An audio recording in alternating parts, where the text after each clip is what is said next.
Terima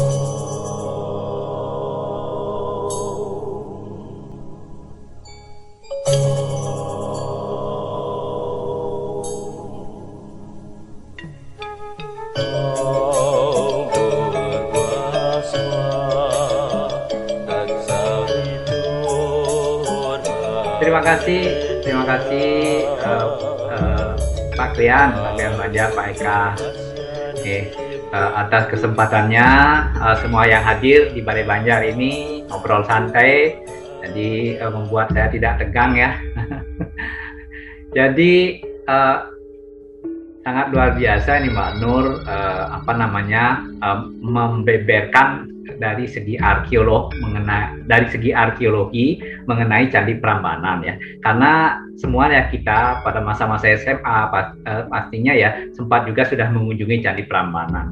Ini ada satu hal ya sebelum mengenai pembangunan yang tadi sudah disebutkan, sebenarnya tahun dibangunnya belum diketahui, cuman Abhiseka Arca Siwa sudah ada di prasasti itu kan. Jadi ini sangat bagus, saya senang karena berdasarkan prasasti, berdasarkan bukti fakta, itu yang memang sejarah lah menyatakan ya, bukan lagi mitos ataupun walaupun ada legendanya juga sudah dijelaskan tadi.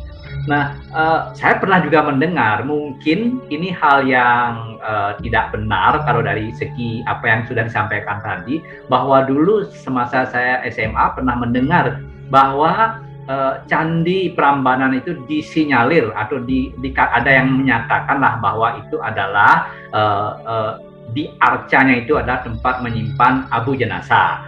Nah, ini perlu saya juga mendapatkan klarifikasi secara fakta ataupun secara yang ditemukan oleh arkeolog, supaya saya semakin yakin lah bahwa tadi sudah disampaikan, rasanya sih tidak mungkin karena memang sedemikian arca di Abhiseka ya, tapi ada ya pendapat yang mengatakan seperti itu. Bagaimana ini Mbak Nur, mohon penjelasannya.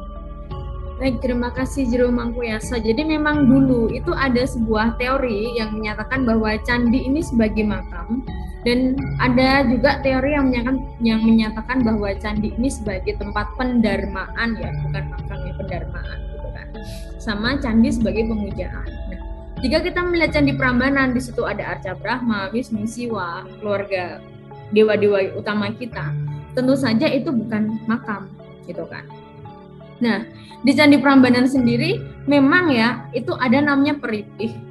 Jadi untuk sobat Banjar atau keluarga Banjar ini, kalau kita membangun pura itu kan tentu saja ada yang namanya pedagingan, pancadatu kan kalau kita membangun pura ya. Sama ketika kita mau membangun, ketika dulu mau raja itu mau membangun candi, itu juga sudah disiapkan yang namanya peripih. Nah, peripih ini adalah pancadatu kalau sekarang. Apa saja sih peripih yang ada di Candi Prambanan? Nah, di Candi Prambanan ini peripihnya sangat beragam. Satu candi dengan candi yang lainnya itu peripihnya berbeda-beda. Candi utama, candi wahana, candi perwara itu peripihnya beda-beda semuanya, nggak ada yang sama. Ada dua candi yang peripihnya itu sangat luar biasa ya. Yang pertama itulah Candi B atau yang disebut Candi Garuda. Nah, di Candi Garuda itu dulu ketika dibangun itu pernah dijumpai yang namanya peripih itu ada 14 lempengan emas.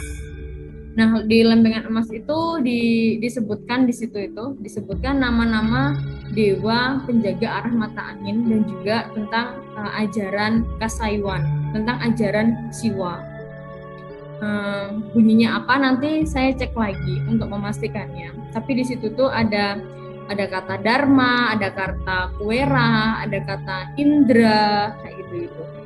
Ada kata Nirti kayak gitu, ada Dharma kayak gitu. Nah, itu sangat luar biasa sekali peripihnya. Dan yang belum lama kita pernah bikin upacara itu ya Cik Mahendra ya, kita pernah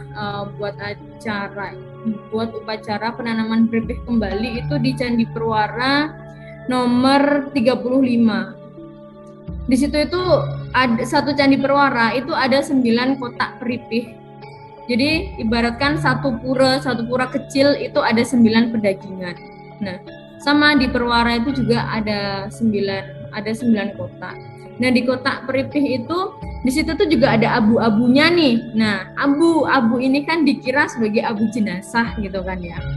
Tapi ternyata abu itu setelah diteliti di laboratorium, abu itu merupakan abu dari bunga, abu dari tanaman, abu dari tumbuh-tumbuhan kayak gitu. Jadi itu bukan abu raja, itu bukan, karena tidak ada DNA manusia di situ, itu tidak ada. Adanya itu tadi organik, zat organik. Jadi ketika humayatnya itu kan kita mempersembahkan, misalkan ada daun, ada bunga yang kita bakar gitu kan. Nah itulah nanti abunya itu yang disimpan di Peripih, kemudian ditanamlah di dasar candi. Jadi kalau Peripih itu kan sekitar 2-3 meter di bawah candi itu. Kayak gitu Jero Yasa. Jadi Candi Prambanan itu bukan untuk makam. Tapi kalau di masa sesudahnya, di masa Singosari, di masa Majapahit, itu pun ada untuk pendarmaan, tetapi tidak ada abunya di situ. Seperti Anusapati atau putranya Kendedes, itu kan dia juga didarmakan di Candi Kidal, yang sekarang dikenal dengan nama Candi Kidal kayak itu. Seperti Wisnuwardana juga didarmakan di candi, seperti Hayam Wuruk didarmakan di Candi Simping kayak gitu.